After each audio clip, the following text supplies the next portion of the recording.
Trojan fans, welcome to the Peristyle Podcast on a Wednesday. I'm your host, Ryan Abraham, along with Chris Trevino, sitting right over there. If you're listening on the Peristyle Podcast feed, thanks very much. And if you're watching on YouTube, our little tunnel vision version, our simulcast of the Peristyle Podcast, we appreciate that as well. Wherever you are, you can like and subscribe to the Peristyle Podcast or Tunnel Vision or our YouTube channel. You want to smash that like button? Don't just hit it once though, because if you hit it too many times, Chris, it'll unlike. It'll unlike. So you want to smash it, which our buddy or Chip Patterson end on said. A smash. Yeah, you can hit a few times, whatever you want, but we want that end up as a smash. like. Subscribe on the podcast feed and all of that. That helps. Tell your friends who are USC football fans. They want to know what's going on with the team. We do these year round. My mom was in town last week, so we didn't do a show. Chris was holding down the fort with the 2-star recruiting composite podcast, and he does a great job with that. Those have been really popular. They're going to record one a little bit later today, but today we got a lot of stuff to talk about in the USC world. But I do want to welcome in my co-host for the show, Chris Trevino. What's up, Chris? Sorry, I'm talking to sources, so I'm just live, so you can see me. So I'm just dancing around a little bit. So sorry, I wasn't paying attention. I feel like you just introduced me. So I'm Chris Trevino. What's up? We took a break. We're back. Ready to get back into it. We had some people hit us up like, when's the next podcast? So the next podcast is now. So trying to deliver you that sweet podcast content. We're trying our very best to do that. And if you have any questions or comments for the show, you can email us, podcast@uscfootball.com. You can also call or text us. We got a text message. We got a voicemail today. Keep the voicemails brief if you can. And we got a funny one today. 424-254-9141 is the number. And I mentioned if you're listening on the Apple Podcasting app, if you follow us, which is subscribing to us, and leave us a 5-star review, that does really help to grow the show. And we're just going to move on from there. We got a lot of different topics to talk to before we jump into all that. Wanted to thank our sponsor, Trader Joe's, who've been great to us over the years. Was over there, Chris. I went a couple times. My mom was in town. My mom walked over to Trader Joe's because it's in Hermosa, picked up a bunch of different things. I love those, the pretzels that have the peanut butter in the middle. I don't know whoever thought of this. It's brilliant. I love pretzels. I love peanut butter. You put them together. Those are a great snack. We put together a bunch of cheese and some like slices of like salami and stuff to make a little charcuterie board. We brought it to the desert over the weekend. So we had all our, I'm sorry? Fancy word. Very fancy word. So we brought all our fancy stuff from Trader Joe's, which was a lot of fun. We love going to Trader Joe's. I like we talk about the mimosa thing. Are you a mimosa guy? I think we've dabbled in it because about brunch and stuff. I just want the waffles. I'll have the mimosa, but I just want the waffles. Gotcha. We talked about it, yeah. Nice. But you can buy the Prosecco over there. It's like $14. They have some pretty good pineapple juice. I'm more of a pineapple guy. So got a whole bunch of stuff from Trader Joe's when my mom was in town. So thanks again for them sponsoring that. Hey, Chris, speaking of waffles, drove back from the desert with mom. I don't know if you've ever been. You're down in the LBC, and I think Snoop Dogg's a big fan of this. Roscoe's Chicken and Waffles. Oh, you went to Roscoe's? Not a sponsor. They could be. You just want to talk about Roscoe's. Have you ever been before? Yeah, I've been a bunch of times. Okay. Yeah, I love going there. My mom actually mentioned it. I'm like, we could stop by on the way back. We went to the one in Inglewood. And it's tough because there's like a Randy's Donuts and a Roscoe's, like within a couple just a blocks. heart attack block. I mean, I was like, I can't get both. Can you? I think I've done it before once, but. Oh, you can. I'm sure you did. I feel like you're being admonished right now. I have a big sweet tooth. Yeah, but those waffles are really good. The fried chicken's really good. I get the Obama special. Do you? So you go with the wings? I go with the wings. It's just less intimidating than a giant, like, breast, or it's just a lot of chicken, and I just like the perfect balance of those 3 wings with the single waffle. It just feels that's enough chicken to waffle ratio, and it always ends up being perfect. So that's what I get. Nice. I usually get the SCO special, which is the number 1, which is basically, quarter chicken, 2 waffles with like an ice cream scoop of butter. You're making me hungry. I know. It's really good. I just had some poke. I got my more non-sponsored, my Just Poke t-shirt on. This is just a food heavy show right now. I walk into Just Poke here in Redondo. It's like right down the street, and I have their t-shirt. Again, not a sponsor. Not a sponsor. They could be, because I eat there a lot. And they're like, oh, great shirt, dude. I'm like, oh, thanks. I love the Hawaiian food stuff. Anyway, let's get into the show because we have some breaking news. So the as I was driving in here, this hit.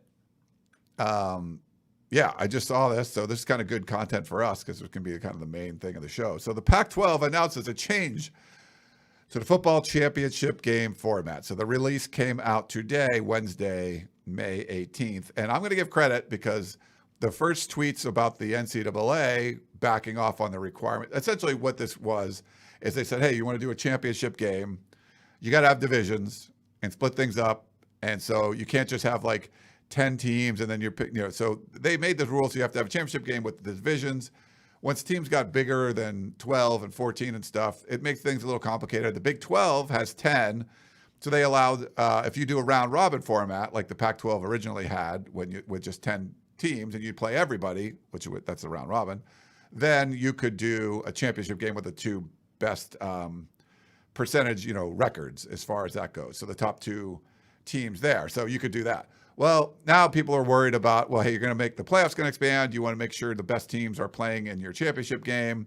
You don't want a situation where, I think it was like a 7-5 UCLA team played, I think Oregon or something in the championship game. I think it was the year USC couldn't go. And what if UCLA? Not a great resume point, right? When you're trying to look as sexy as you can for the playoff committee, right? So what if UCLA beats Oregon and then you have an 8-5 team? They're not going to make the playoff, right? Or where they would get an automatic bid or whatever it was. So you want to have your best teams in there. So I'm going to give George Kliavkoff and the Pac-12 credit because they had everything. Like when we know a commit's coming and we have all the stories ready, George Kliavkoff had everything ready. Like as soon as this was announced, boom, Pac-12's changing the format. So the release is the Pac-12 conference announced a change to how it will determine the teams that qualify for the Pac-12 championship game starting in 2022. So this isn't next year. And the first couple tweets I saw, Chris, were like, starting in 2023, you're going to see championship games change. Nope. Pac-12 says we're doing it this year. The two teams with the highest conference winning percentage will face off in the championship game. The weird part is the change would have resulted in a different Pac-12 championship matchup in 5 of the past 11 years. So about half the time, this changes who would play in the championship game. So this is not an insignificant move, Chris. No, I mean, you could look back at the list. I'm sure you have the list up, but there's lots of changes that would have happened. And two specifically that would have sort of altered USC's Pac-12 championship berths over the past couple of years. Obviously, the 2015 one would be the most significant. Under these new rulings, USC would not have been playing in that Pac-12 championship. It would have been Oregon. Is that correct? Yeah. So in 2015, I think it would have been Oregon. No, yeah, it would have been. Yeah, USC was number 20, and Oregon was number 16. 16. Yeah. So it would, the way it was is Stanford number 7 versus number 20 USC. And the new now the way they're going to do it going forward, it would have been Stanford and Oregon, 2 teams from the same division plan. And then the other one that would have affected USC was when USC won in 2020, when they won the division, they actually would have played 2020 season. Yeah, so the 2020 season, which was the COVID season, they didn't get to play Colorado because of COVID, and Colorado actually had the better record.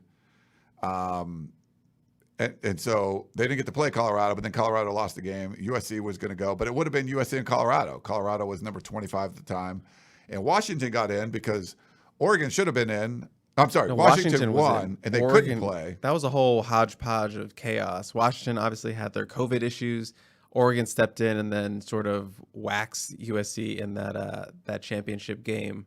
And it was just like a really weird season. I know a lot of people try to forget that season or whatever. But nonetheless, what would have happened if, USC played? That Colorado game actually would have happened in a Pac-12 championship setting. What would have been the outcome? Could they have won the Pac-12 championship in 2020? Would Colorado continue that breakout season and sort of pull the upset? I don't know. A lot of things, a lot of moving and changing parts that would have happened if this was, a rule that had happened say 5 years ago or 6 years ago, whatever. Yeah, that was a weird year because USC could have had like 3 different opponents, right? It was supposed to be Washington, then ended up being Oregon. This new rule would have made it Colorado. There's some interesting ones. Like I mentioned the UCLA one. So 2011, when USC wasn't eligible, UCLA was in against Oregon. It would have been Stanford against Oregon. Stanford was actually number 4 at the time. So that would have been a really good example where you had 2 top 10 Pac-12 teams that weren't going to get the rematch. But in 2011, they would have. UCLA was only they've been in the conference championship game twice, 2011, 2012. Under the new rule, they wouldn't have been in there either time. So they would have been eliminated both times. So that's kind of interesting. And it would have been Oregon versus Stanford, those 2011 and 2012, both of those times. And then 2015, it would have been Stanford and Oregon again. So that comes up. The funny one, 2018, it was Utah and Washington. It would have been an Apple Cup rematch, Washington and Washington State. So some interesting ones. I mean, the fact that 5 of the 11 championship games would have been changed. That's a significant move from the Pac-12.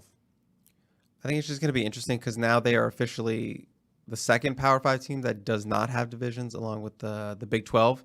Obviously, they only have 10 teams in their conference. Yeah. So it's an interesting move. It does add a little bit more, I would say, a little bit more excitement to the race, just because it's just like it's anyone's game. It's the top 2 get to the top. You don't have to really necessarily worry about the divisions, obviously. And, it kind of takes some pressure off of those big, we considered those big interdivision games. Every year we talked about going to the season, how the Utah game is usually sort of the make or break for USC during the division schedule. So now if you lose to Utah, it's not the end all be all, because again, it's just the top 2, best winning percentage. You still have a shot, even if you take, a loss to Utah or maybe to, I usually you go Arizona State because they've been surging, but now it's like all the way in the dumpster fire. I don't even know who my second team is. Stanford? Is Stanford kind of my second sneaky team? I don't know. For 2022? Yeah, I guess. Sneaky, what's close to the bottom. No, they're awful. But you bring up a good point, because people are like, hey, can USC win the Pac-12? It's like, well, you got to win the division, and Utah's the best team in the conference. They waxed Oregon twice last year. They get just about everybody back. Cam Rising is a star. You saw him on the Coliseum field. He just he went absolutely crazy. So I think Utah is the team that you want to beat. USC has to play Utah in Salt Lake City this year, so you could see them going from 4-8 to 9-3 or something, but not winning the division because Utah is in it. And the Pac-12 North is a little bit more of a mess. The two, better program. I mean, Washington was bad last year. They fire their coach. They bring in Kalen DeBoer. They're going to be making some changes there. Obviously, Oregon, they bring in Dan Lanning. We like to call him Land Danning on the Podcast of Champions, but Land Danning. It just kind of sounds cool. You got Bo Nix coming in as transfer quarterback. It's not like, they still have a really talented roster, but, there's questions there too. Washington State made a change at their quarterback. I think they could be sneaky good. They would be my sneaky team probably in the North. Oregon State busted through last year, got 7-5, went to a bowl game for the first time in a century or whatever it was, not that long, but a long time. Jonathan Smith in his 5th year, but, they seem kind of like a 7-5 sort of team perennially. This could be a thing where, and Stanford's going to be terrible. We'll see where Cal does. They missed out on a bowl last year. They should have made a bowl, but they had that COVID game against Arizona. But there's no one that's standing out as wow, that team's going to be really good. So this could be a year where maybe it's Utah and maybe it's USC with the 2 best. And even if USC loses on the road to Utah in Salt Lake City, they end up 10-2 or something. And they have they're the number 2 team. Like Utah's 11-1, USC's 10-2. And maybe Oregon's 9-3, USC's going to the championship game. So I think that's a actually plausible scenario. USC has their own things to fix, but the way they're turning over the roster, there's a lot of I think there's a lot of optimism there that they can come up and maybe not get Utah in year 1, but they could, in year 2 or 3. But now that you don't have to worry about the best team in the conference is in your division, you could easily be the second best team in the conference and get a shot at Utah playing them in Las Vegas for the championship game. You just like how it's lining up for USC in 2022 with Lincoln Riley first year, all the changes, new talent coming in, new schemes, this new schedule division shakeup. It bodes well. It just gives USC another point of emphasis when people are gonna hype them up for this season. Like, hey, Utah game, you can get by. You can take a loss there and still make it up to the Pac-12 championship. So just a lot more, I would say, momentum for the 2022 season. And this is sort of an off question, Ryan, but Yeah. famously, let's say this rule change had happened 4 years ago or something like that. What would Clay Helton have said in his famous line? We got to win the Pac-12 South. What would he have said? We just got to get the second best win percentage. Like, what does he say at that point? Yeah. That's What's the line there? I don't know. I know. Real quick though, so if USC does go and lose to Utah in Salt Lake City, the rematch would be in a neutral site, Las Vegas. Now, Sure. I went to the game this past year, and they packed the place. I mean, it was like a home game for Utah. So I think a lot of USC fans would go, but that's definitely the case. Your point about Clay Helton talked about championships and was always very vague, and people are like, "Are you talking about national championships? Are you talking about Pac-12 South championships?" And that goes away. And I think Stuart Mandel tweeted this out from The Athletic. One of the negatives about this is there was something to play for. If you remember, Utah came into the Pac-12 and sort of the goal is, hey, you want to try to win the division. Colorado won it early. Missouri joins the SEC and wins the East a couple of times. I think their first couple of times in there when Georgia wasn't as good and Florida, those teams weren't as good.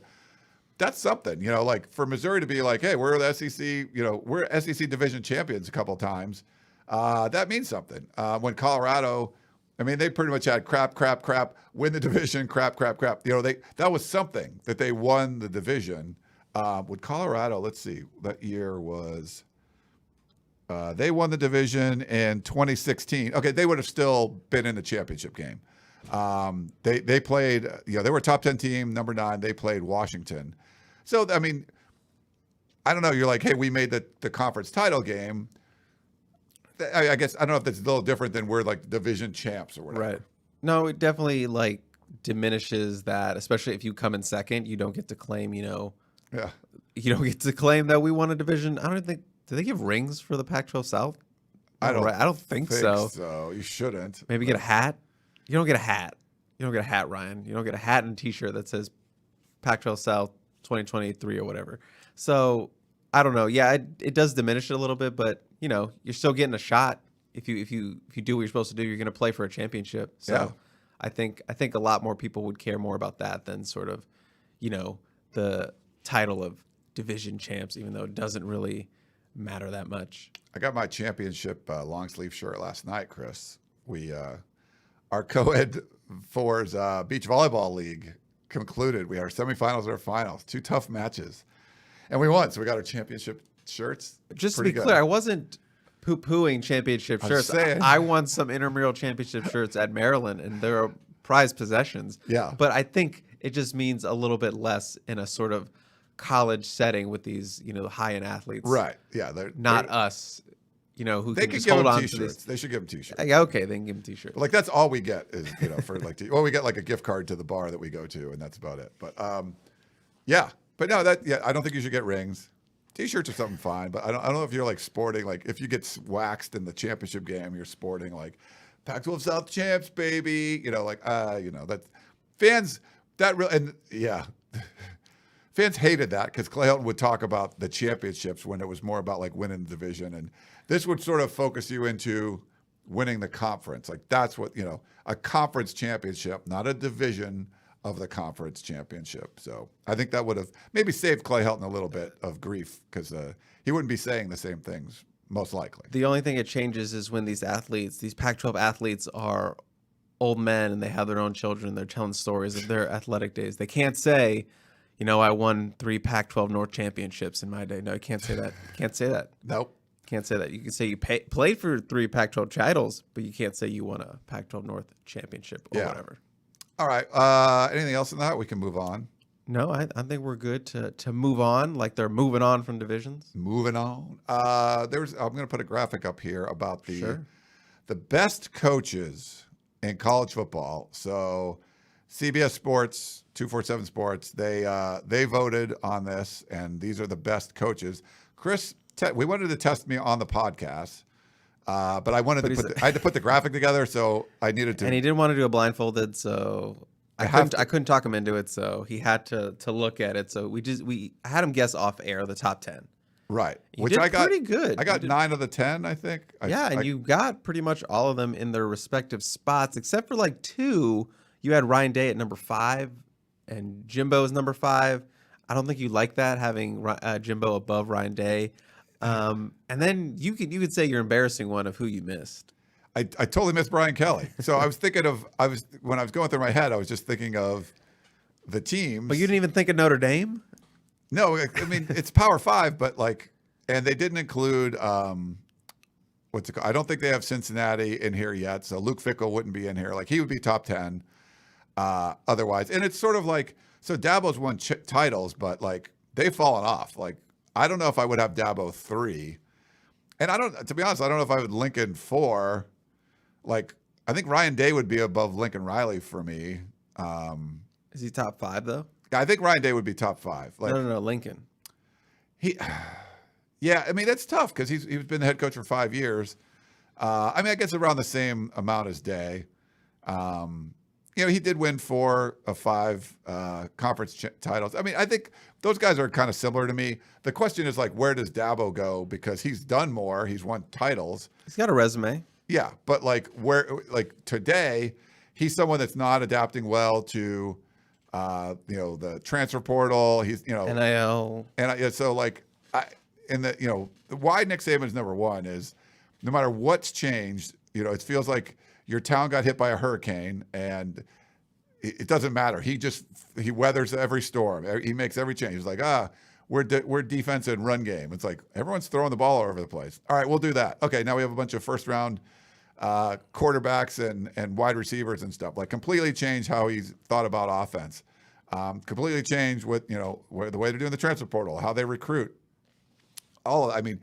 Every time he loses, his assistant is number 2 on the list.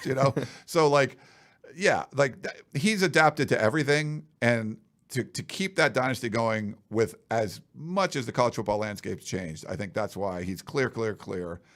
Number 1, the problem with Sweeney is it doesn't look like he's adapting, and I could see him falling off fairly quickly. So, and if I'm going forward, I think I would rather have Jimbo, the way they recruited, Ryan Day or Lincoln Riley, almost ahead of Dabo at this point. If you're start a team in 2022, but you got to have some resume component to this. So that's why that's 3. He's 3 based on resume more than projection, I would say. What would you say? Yeah, I see your point, because the Clemson shine has fallen off a little bit. When they were kind of beating on Alabama, win playoff games, and the only team that could really take down Alabama. And yeah, that's sort of been diminished a little bit. But like you said, he's got rings though, Ryan. He's got a program going over there. They recruit really well. Recruiting has fallen off a little bit, but I also think it helps that he plays in sort of a murderer's row conference like the ACC. So he's going to be able to put together double-digit win seasons more so than Kirby is going to have a much tougher time in the SEC, or Jimbo in the SEC and in schools like that. So he does have the benefit of playing in a weaker conference, just like Lincoln is going to get the benefit of playing in a weaker conference like the Pac-12 moving forward. Yeah. The SEC they're stronger than it used to be. When they had Maryland, they weren't very strong, but I think they got a lot stronger since getting rid of Maryland. I heard what you said, and it didn't register as quickly as it should have. I didn't jump on that, so I'll let you got that one by me. You give that one by you. So obviously USC plays. They used to play Brian Kelly. Now he's at LSU. Kyle Whittingham, I think he's deserves to be there. Harbaugh, just based on his last season, and what he did at Stanford is crazy. Mike Gundy, I think I surprised you that I got him. Yeah, you didn't even say his name. You said Mullet. I said Mullet's got to be on there. Yeah, Mullet's on there. Dave Aranda's only been the head coach for 3 years. He's moving up. Campbell, both those guys. USC was pursued, kind of interested. So Kurt Ferentz, it's funny, and Paul Chryst, Iowa, he's just been around there forever. James Franklin being 15, I'm not sure about that. Stoops is sort of just like happy with his job. He never has to do anything more than go like 8-4. Never going to win anything, but he just, they recruit pretty well. And they keep moving forward. Dave Clawson at Wake Forest, that's kind of a weird one. I thought Kiffin would be higher than what he is. I thought Kiffin should have been higher, at least top 15. I thought. But Cristobal, I think that's still questionable. And then Mac Brown, he's done some really good things at North Carolina. Has a resume, an old resume, but he's got a resume. But yeah, I mean, he's got a national title too, so like that certainly helps. But there's guys like if you were starting a new, if you're making a hire, like do you want to bring in Dave Aranda or do you want to bring in Dabo Sweeney? There's questions that you would want to bring in there. But anyway, and I just want to say this is the 5th consecutive time for this list that Lincoln has been in the top 10.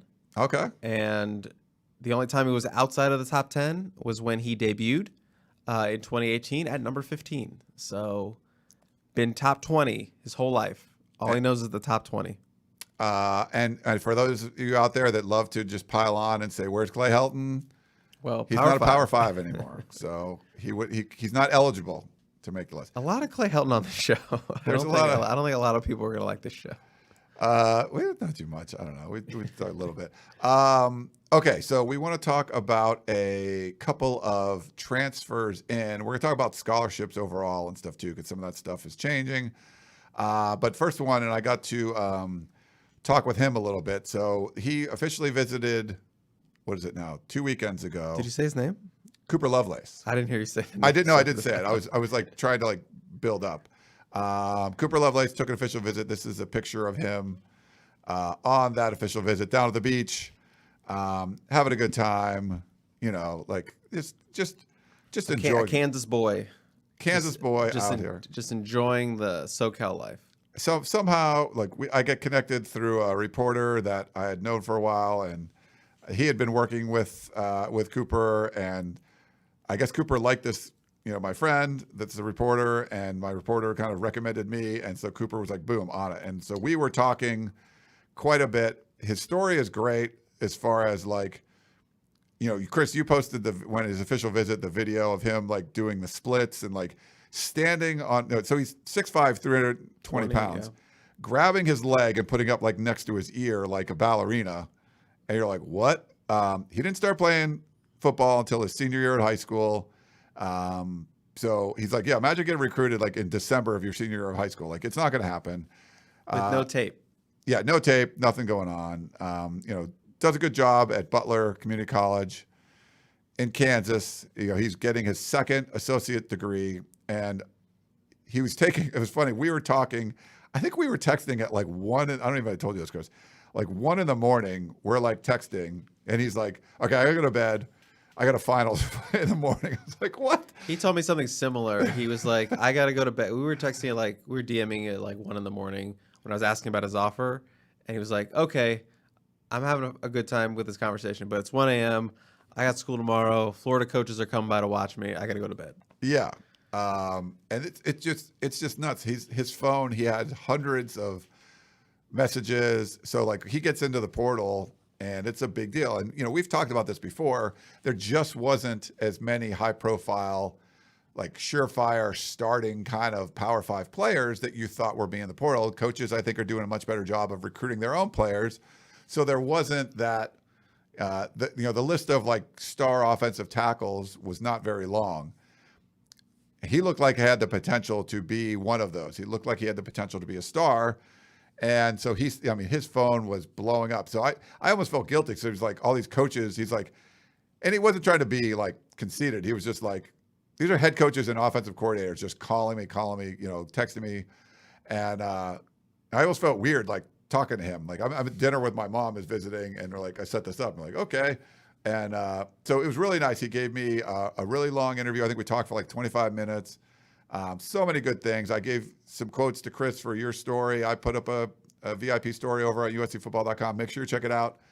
If you're not a subscriber, you can subscribe for a month for $1. So go over there and do that. We put some quotes in the war room too. I mean, he just said so much. And Nasty wants to, he's like, he comes on his official visit, and, there's normally all the pomp and circumstance stuff. And he's like, I just want to do football. Like, whatever you guys want me to do, we can do it. But, like, don't do anything extra for me. I want to sit here and watch film and talk football and whiteboard things.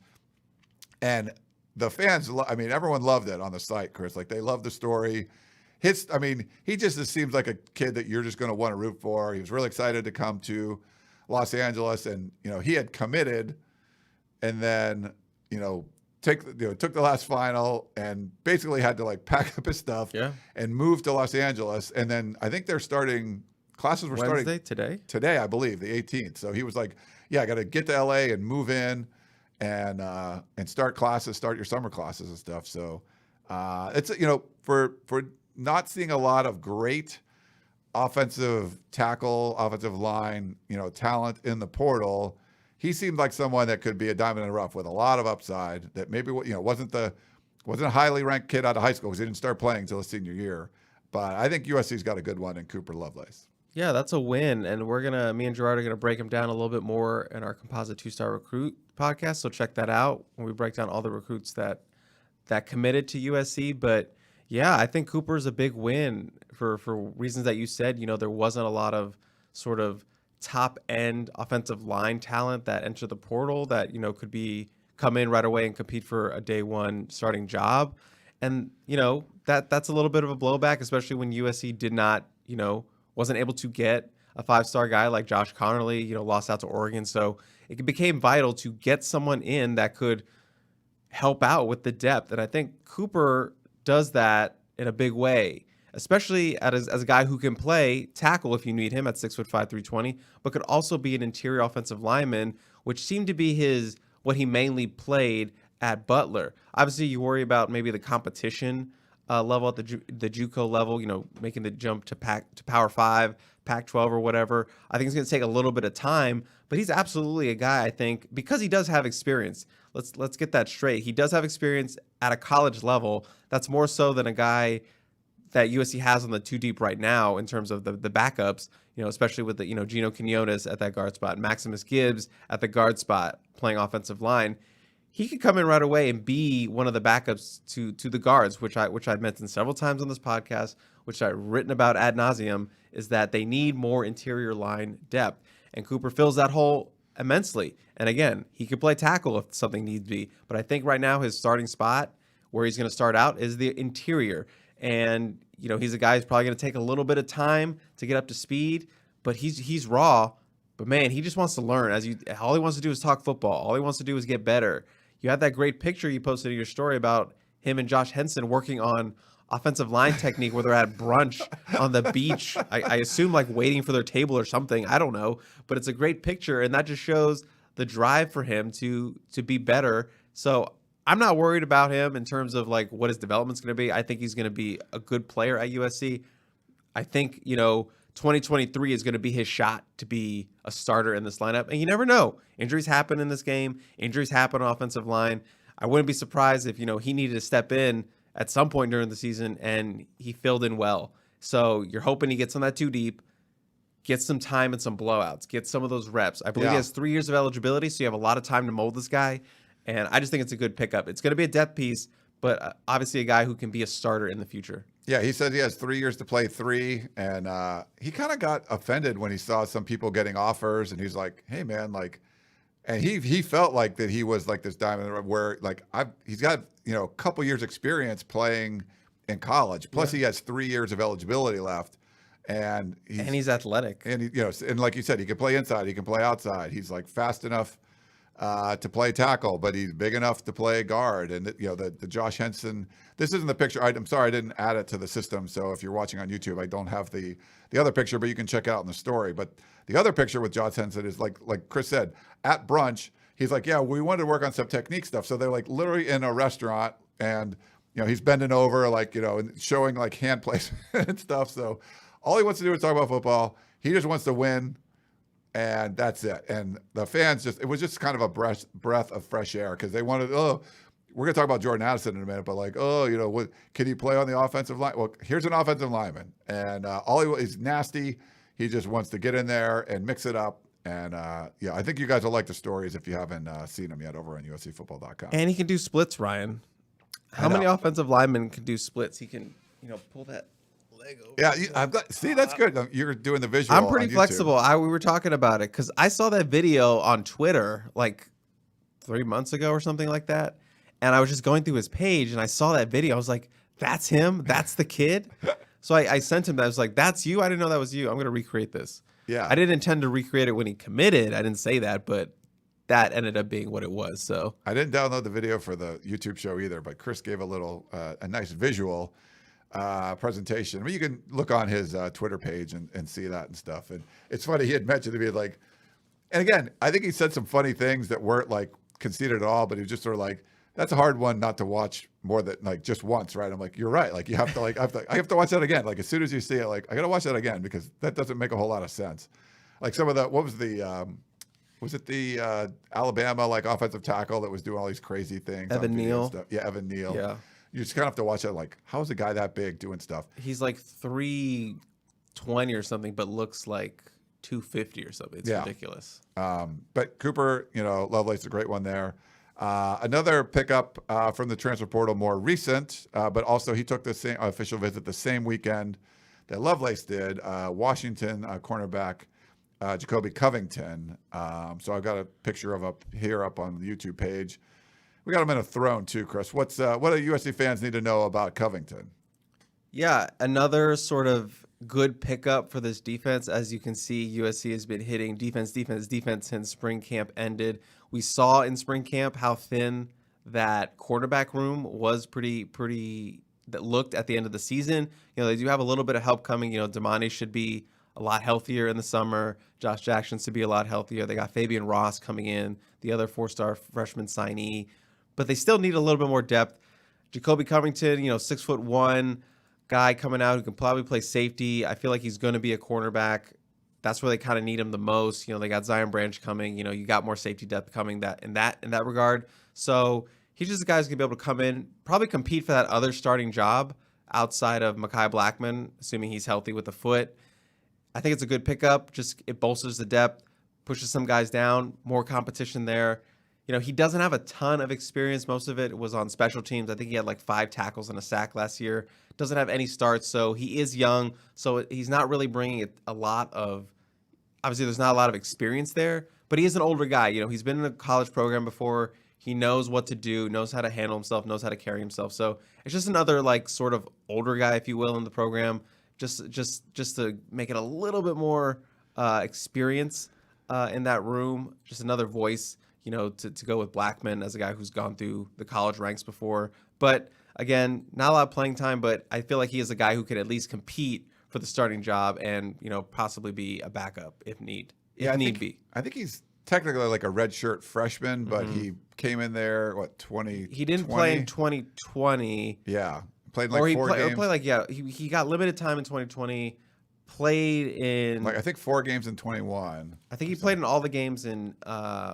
2021, but mostly special teams. So does have some experience, but he's not a guy who has like 6 starts to his name or anything like that. So he fits in that room in terms of being a talented guy who's a former 4-star prospect, but not a lot of experience. So it's going to be working in there. But again, like a guy who can come in and compete for that starting job opposite of Blackman. Okay, I need to check on that on our scholarship chart because I think he played defensively in 4 games, but if he played in every game in special teams, then he'd be a true sophomore and not a redshirt freshman. So I need to check on that for him. But if you remember, Washington had a really, really good secondary, best in the Pac-12 probably, and then one of the best in the country. So for Covington, it wasn't like, okay, well, he wasn't that good. He seemed to be like an heir apparent, like he was going to be moving in and playing a lot more, a much bigger role this season. Now he comes over to USC. Definitely got some game experience. He's a more experienced college player that, pretty highly ranked. Seems like he's coming into his own and will definitely add some depth where USC was very thin, like Chris mentioned in the spring. All right. Did you look him up or something, or did he play, or do you know? I think Washington got rid of him but he had defensive stats, I think, in 4 games, if I'm not mistaken. So we'll double check on that to make sure. So he's either going to be... Yeah, don't quote me on him playing in every game it's recorded, so it's not only quoted, but you actually are on tape. No one's gonna listen to this in 3 years. The time will pass. Okay. The time will pass. and we'll see. But he's a couple years in college football, and it's definitely weird. Yeah, 12 games in 2021. Oh, he did. Okay, so I'll update. So I'm not him. crazy. So quote me. Yeah, I was right. So he will be a true sophomore. Then he will not be a redshirt freshman. So I'll fix that on the scholarship chart. There you go. Good. Hey, we're doing a little.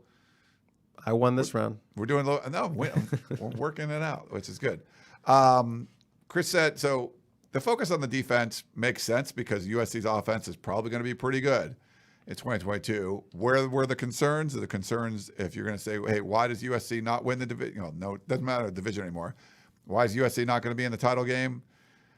Probably going to be because of deficiency on the defensive side of the ball. So it looks like they're addressing that in the portal.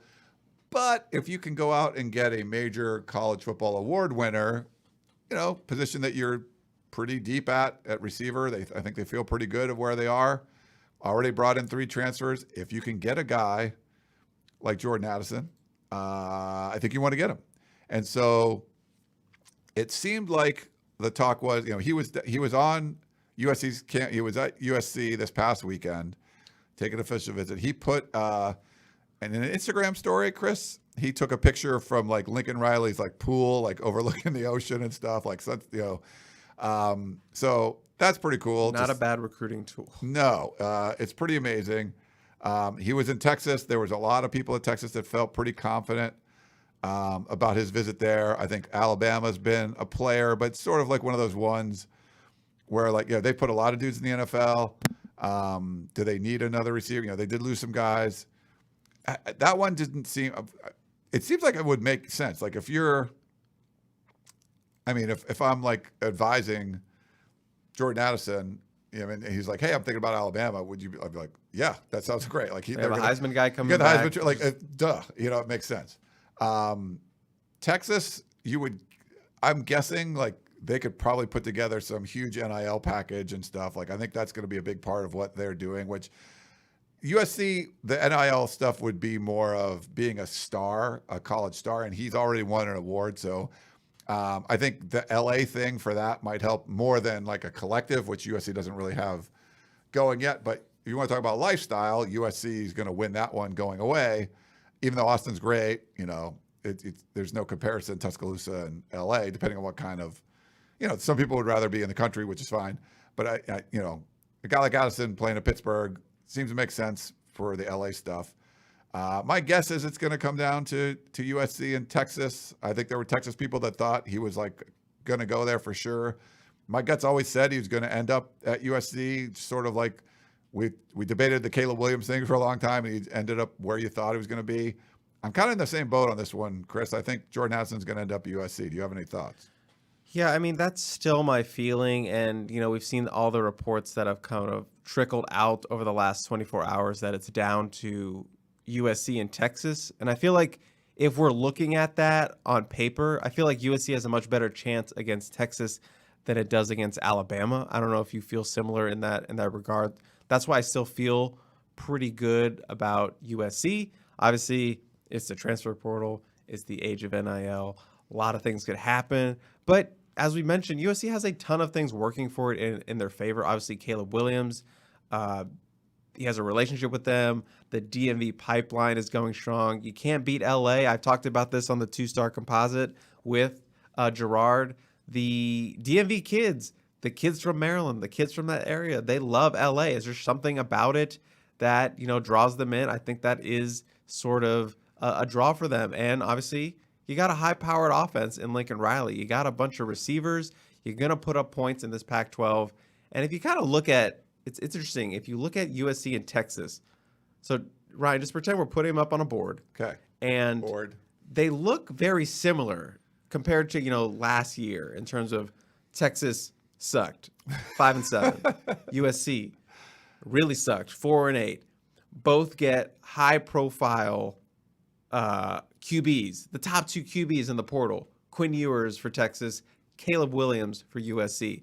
Both got nightlife or city life. Austin, Texas, great city. Los Angeles, great city. Both lots of NIL opportunities. Texas, money out the ass. Yeah. USC, also money out the ass. sort of these two new head coaches. Lincoln Riley, obviously Sark isn't his first year, but he's, a proven guy on offense. Lincoln Riley, a proven guy on offense. So I feel like they match up in a lot of different ways.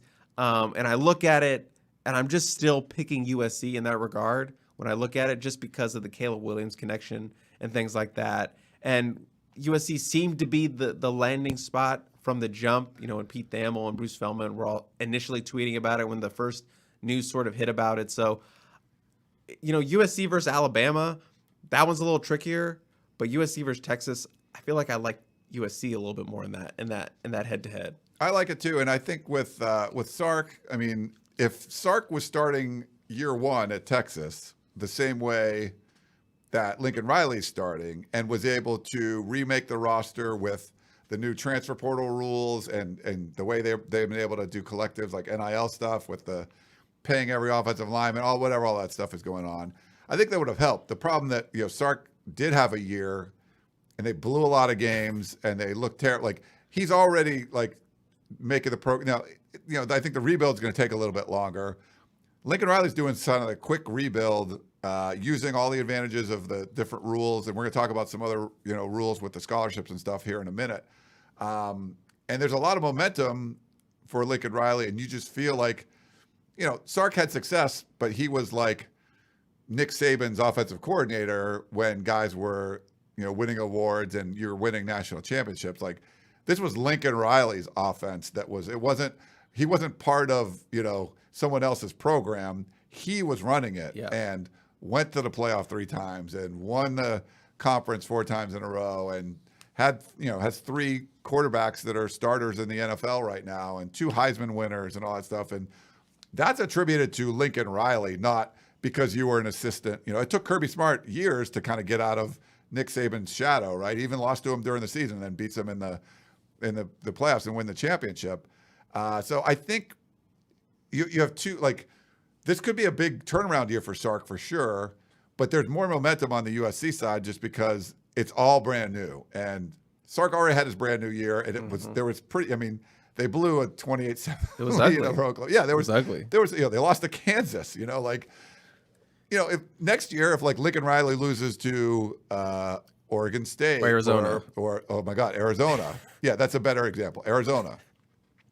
Although Arizona has competency, momentum at least. I don't know what's going on with Kansas, but you losing to Kansas, that's pretty Arizona bad. State is probably the safer. I mean, USC lost to Stanford last year, who was 3-8. They were terrible. They were butt, I'd like to say. I've said it many times. Stanford butt. They were very butt, and people got on me. And then they're 3-9. Sorry, not 3-8. 3-9. You doubled down on that. That's for you. I doubled down when they beat Oregon and USC, and I was still correct. So, I'm just kidding. But anyway, yes. So that would be that thing. So Lincoln Riley hasn't had those losses to Kansas or blowing 21 points. He was on the other side of that. I mean, he beat Sark head-to-head in that one, right? So you didn't even think about that one, that he had already, he played Sark last year and, puts in Caleb Williams and boom, they come back and win. That was crazy. And Kansas played Oklahoma tough too, but Caleb Williams had that one play where he handed the ball off or whatever, and the running back gets stuffed, and Caleb Williams takes the ball away from the running back and then runs in for a touchdown. I think it was for a touchdown. It was first down or touchdown. And the announcers were like, I've never seen that before. I've never seen anyone do that before. So just football. A lot of ties, like the Lincoln Riley, Sark, Jordan Addison ties. It's interesting on paper when you just line them up. It is. All right. So that was cool. Well, let's talk about, sorry about that, some scholarship numbers and stuff. So I've updated the scholarship chart. There haven't been any new departures. We talked about Elijah Winston, I think, the last time we were on the show. Since spring ended, you had Bryson Shaw from Ohio State, Eric Gentry from Arizona State, Solomon Byrd from Wyoming, Cooper Lovelace from Butler, and then Jacoby Covington from Washington. So those are the new guys that were in the portal.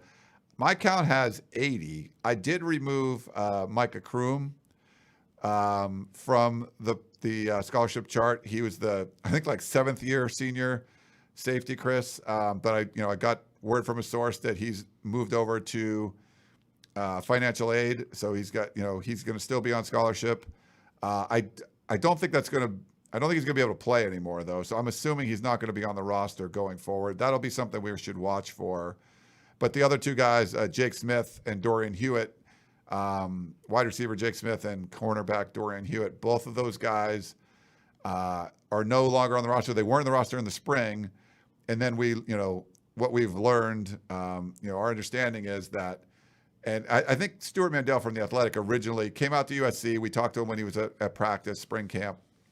He has a sit down with Lincoln Riley and some of the staff, and they reveal that compliance brought this rule. And I think The Athletic did another story recently where they brought it up again. Basically, when a new head coach takes over, you can cut guys. And basically said, oh, I don't want him on my roster anymore. I know we said we would give him a 4-year scholarship.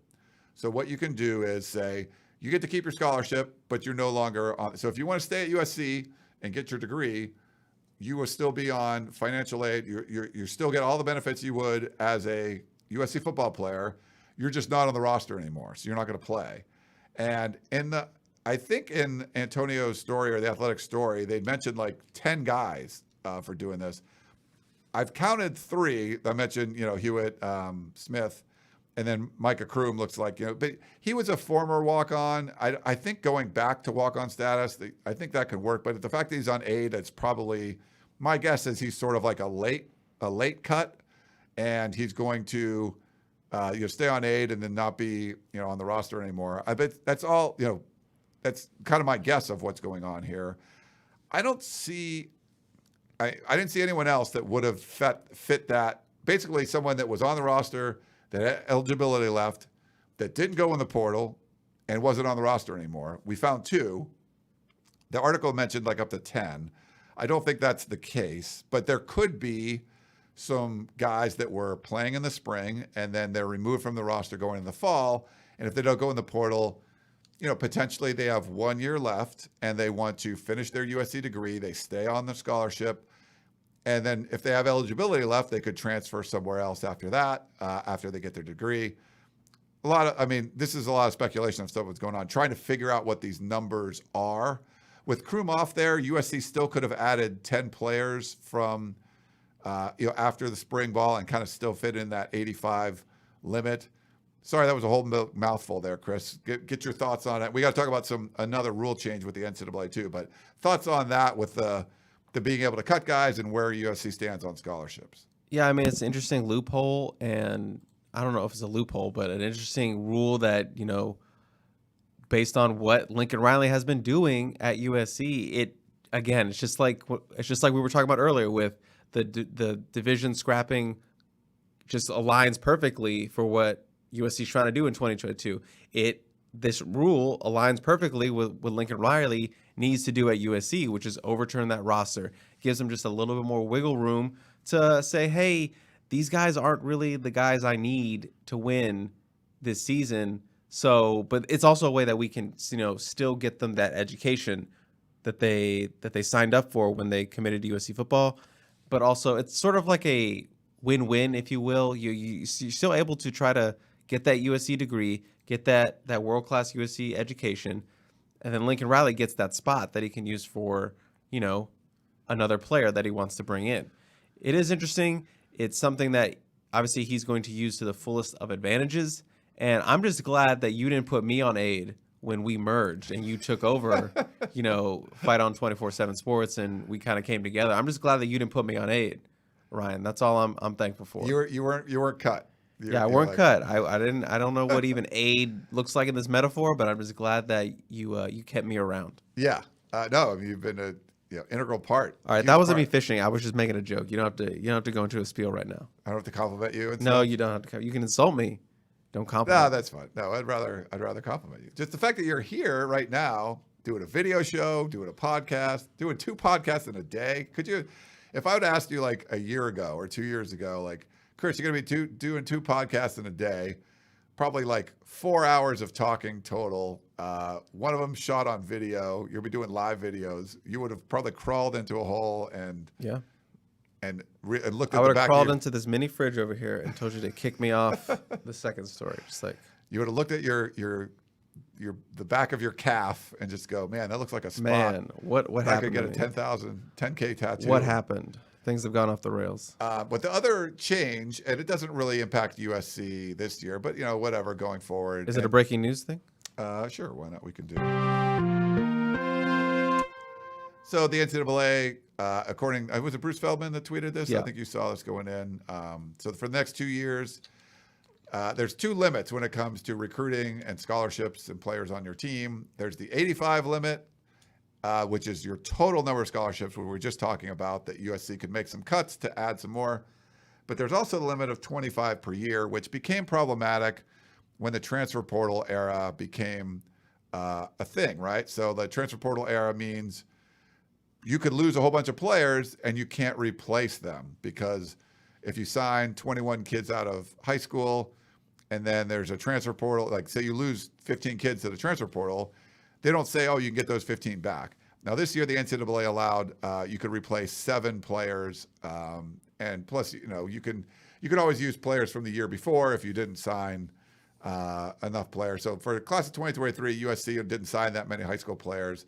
They can bring a bunch in, but those are the initial counters, that 25 limit. And that was a real problem especially with the kind of free agency that's going on now. So that becomes like kind of an antiquated number, I would say, the 25. And so now, at least for the next 2 years, there's not going to be a 25. It's just basically you can sign a whole bunch of guys and keep them as long as you keep your limit Under that 85. Under the 85. And I think we saw this in the SEC where like Alabama and like teams would sign like 36 guys, and then just to see, and then once they get them in, they're like, we really want 28, and they cut a bunch of them, and so it was kind of they wanted to use this to prohibit the over-signing stuff, but now with the transfer portal, you need to be able to sign more guys. You can't lose a whole bunch and then say, you're not going to replace them, and we saw this with USC and the sanctions.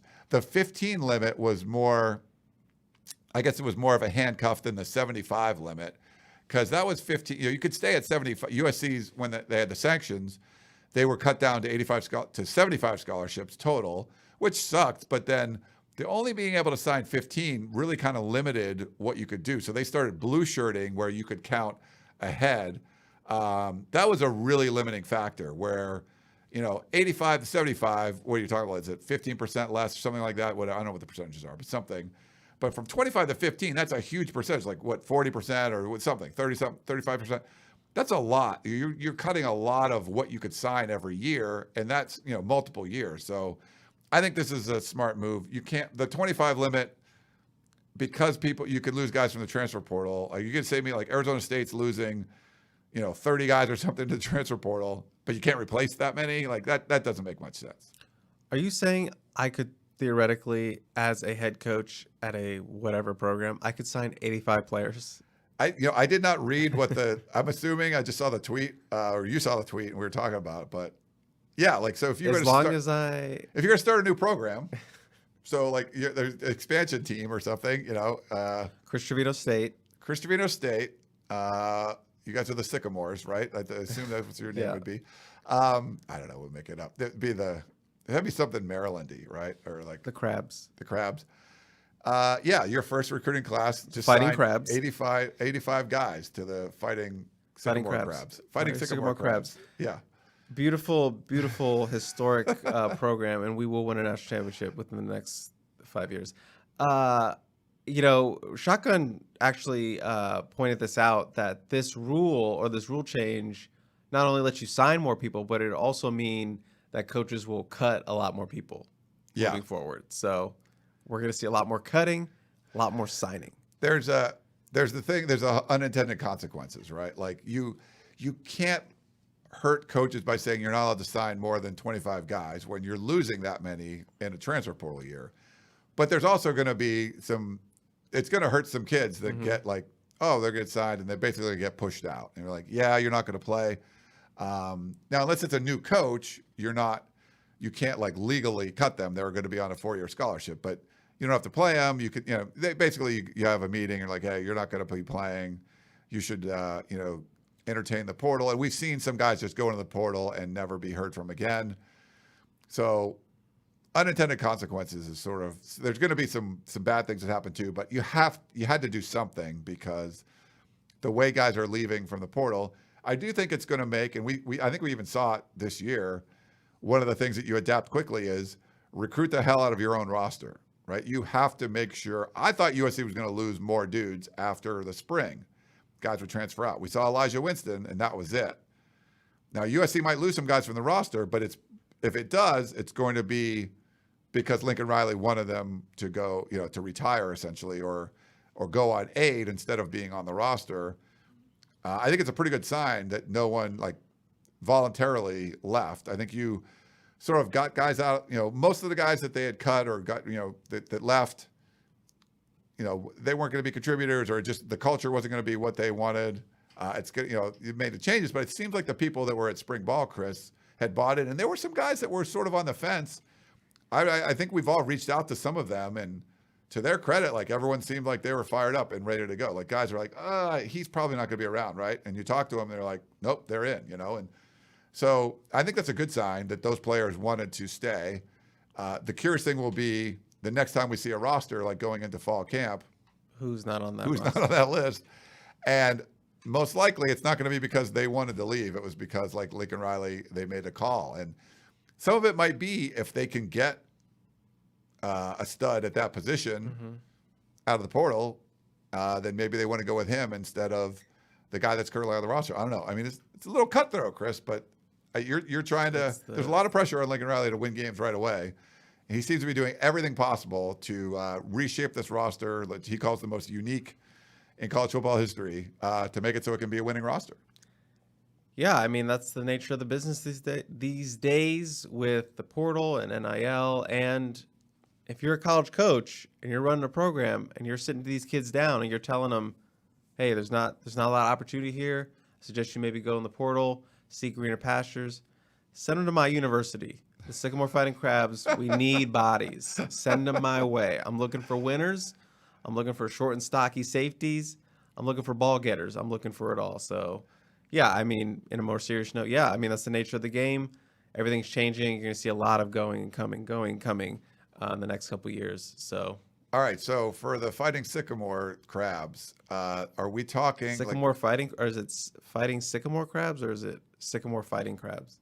I'm not sure. I like Fighting Sycamore Crabs. Yeah. Because what is a sycamore crab in this bit? I'm not sure. So okay. I would say, how are you going to build out the support staff?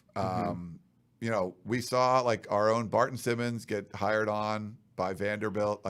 Who would you pluck away? I'm plucking Gerard. So you want Gerard? I'm taking Gerard. Okay, I'm sorry. I'm sorry. You're going to have to pay up. I don't know what my budget is at Trevino University, but I'm spending a good mint on Gerard. I'm making him just my head of player personnel scouting. I don't know how he is in terms of a people person. I don't think he's going to be shaking hands and everything, but I just need him to be you should go after this person. This kid is no good. All right. This kid is underrated. Would you try to hire Keeley away? Yeah, I think so. Okay. I think so. I just want to get the whole gang back together. Nice. I think I could hire Shotgun, get him to move back. Well, I guess Trevino University isn't really based in Southern California. I mean, it has to be. If we're the Fighting Sycamore Crabs, we have to be in Maryland. Oh, I don't think you're going to get Gerard there. Shotgun's already there. Yeah, Shotgun. So I can get him on. I gotta hire Shotgun. He could be team photographer / analytics, whatever. He'll chart everything. I think that's just the way to go. So 247 recruiting analysts, are you going to try to get Brian Doan, who's out there in that area? Would you go after Huffman or Biggins or Blair? Or I don't think I could get any of the West Coast guys. Yeah. I think Steve Wilfong I could maybe really? Try to. He's a super national guy. Or he's right? in the middle, and sort of that. Okay. I can make him. I only have to. The West Coast guy, I got to make him go all the way over. Doan already covers the DMV. Yeah, I mean, right? He'll get a call from me. You don't like Doan? He'll get a call from me. I've never met Doan. Oh, I've never met Doan. Yeah. Have you met Doan? Of course. Yeah, you probably have 30 stories about Doan. I don't know many. He used to be an LA Times guy. He was a West Coast guy. I didn't know that. So I've DM'd him a couple times, stalked him that, but Never met him in person. Can't believe you're dissing my man Doan. I didn't diss anybody. I'm gonna have to. I'll talk to him. I'll talk him down. Maybe at the next he might be publishers upset meeting. about this. Maybe the next publisher. Was he at the publisher meeting we went to like 4 years ago? I think he probably was. I think he was at a scout one. I think he was at a. Was he a scout? I think he was a scout. Yeah. I have no idea what you could point to anybody, and I'd be like, "Oh, is that Brian Doan?" I have no idea what he looks like. Yeah. No idea. Not a clue. Kind of tallish white guy. Yeah, I think he covered UCLA. Oh, okay. Yeah, that'll track at the publishers meeting. It's like every guy at the publishers meeting, Ryan. Not really. All right. Well, we'll know more about Chris Trevino University. Listen until later on. Finding Sycamore Crabs. Finding Sycamore Crabs. Okay. Why don't we take a quick break and we're gonna come back and we'll answer some questions. Back in a minute.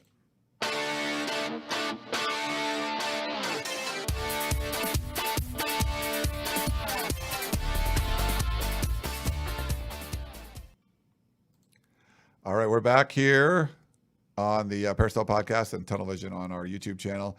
I put up the wrong graphic. I put Tunnel Vision will begin soon instead of we will return shortly. I was trying to do the graphics while we're on break. Not really much of a break when you're on the YouTube channel, but we have a commercial plays on the podcast.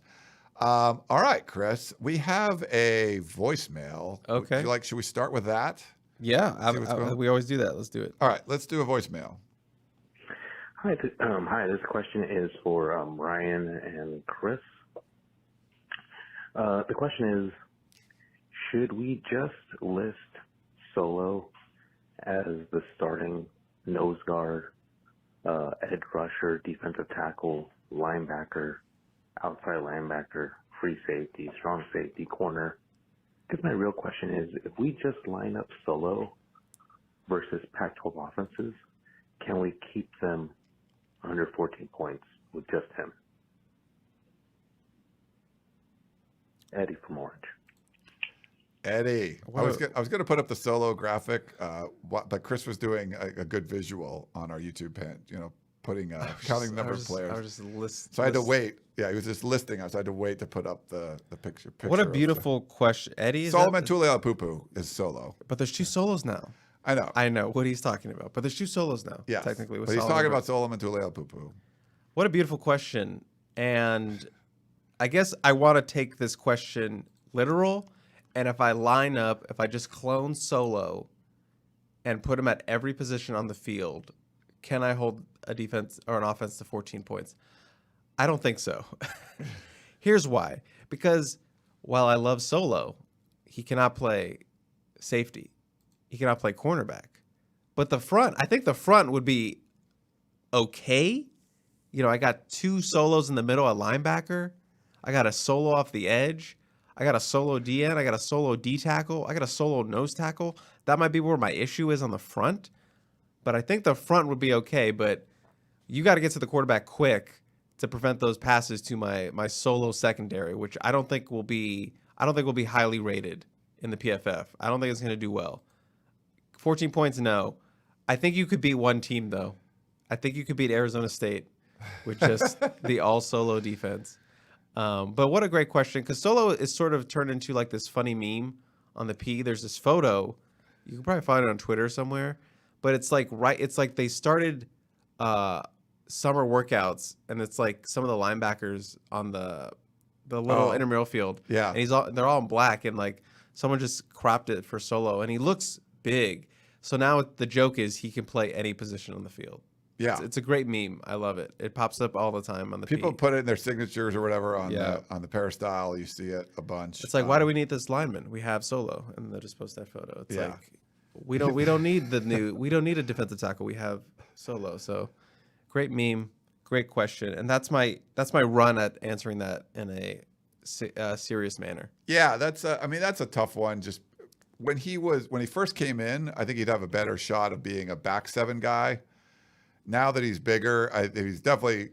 He can control. I think you could put him anywhere in the front seven, but I think in the secondary would be tougher. The one USC player, like if you had to think about a college football player that that you could put in every position and win, and like give yourself a best chance of winning. The one guy, I think we had talked about this, and he's been a guest on the show. Taylor Mays was the one, because he was the big safety. So he could play. I mean, he was fast enough to play corner. Obviously, he played safety, but he was big enough that he could be any of those linebacker spots for sure. The question would be like, you're not going to have like a defensive tackle that's 230 or whatever, but he was like, the fact that he was still like 230 and could run and could be a corner because he could run, then you're sort of like, okay, well, could you fit him in and, just have like smaller guys along the front? I mean, okay, he's not big, but he's still running a 4.3 or 4.2 something at your offensive lineman. So you don't see that a lot. So I think he was the one dude that I could think of that you could like make a whole defense out of and still probably be okay if you cloned 11 Taylor Mazes. Anyone, if I'm anywhere in college football or NFL or where that you think could work? I'm just I'm looking at it strictly as a USC standpoint, but if I'm taking the question and altering it a little bit, what if you could take one player, but you can get them in terms of different body types over their careers? Okay. So like my example here is like Drake Jackson.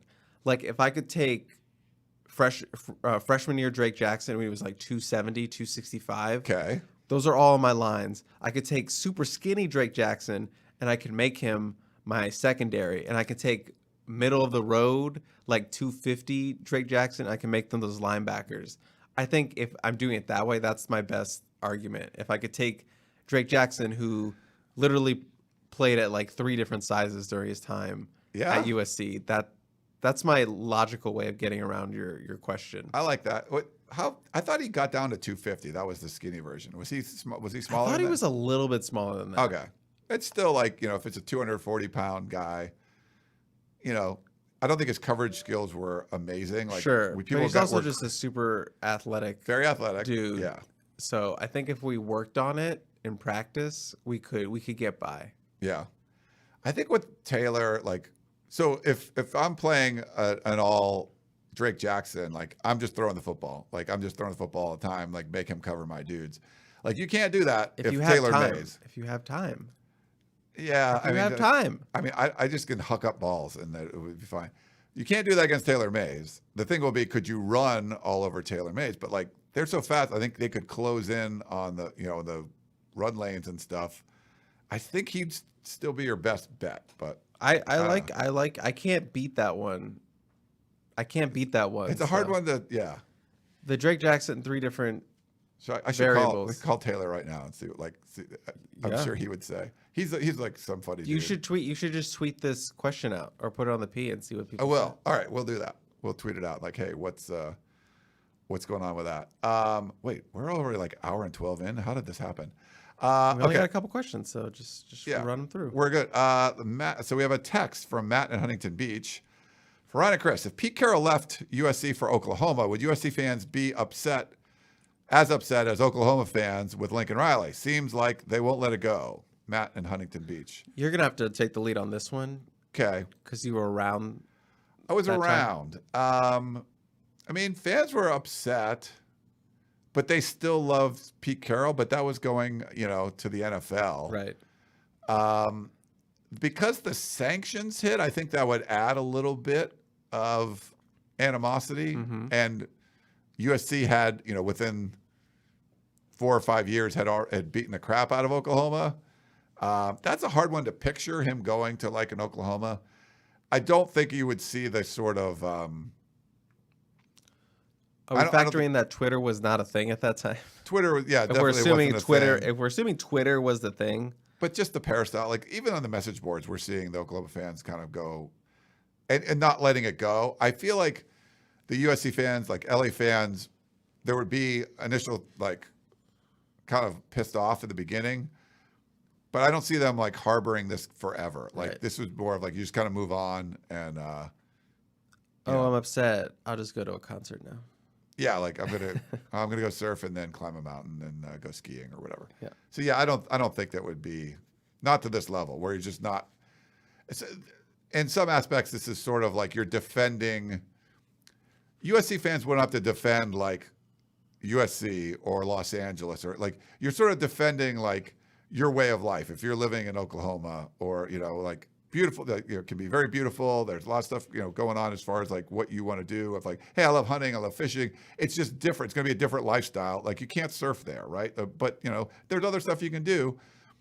But some people will poo-poo it and they'll get upset about like, hey, you live in the sticks or blah blah blah, and I think sometimes you're defending like the choice that you've made to be like, I like living with woods and not having a lot of people and traffic not being bad and cost of living, which is fine. Like when people make those choices, but obviously more people have made the choice to live at the coast because there's more people in Los Angeles County than like Oklahoma and Nebraska and Kansas and like all those states combined. So I think sometimes, I don't think LA people would be defending their way of life.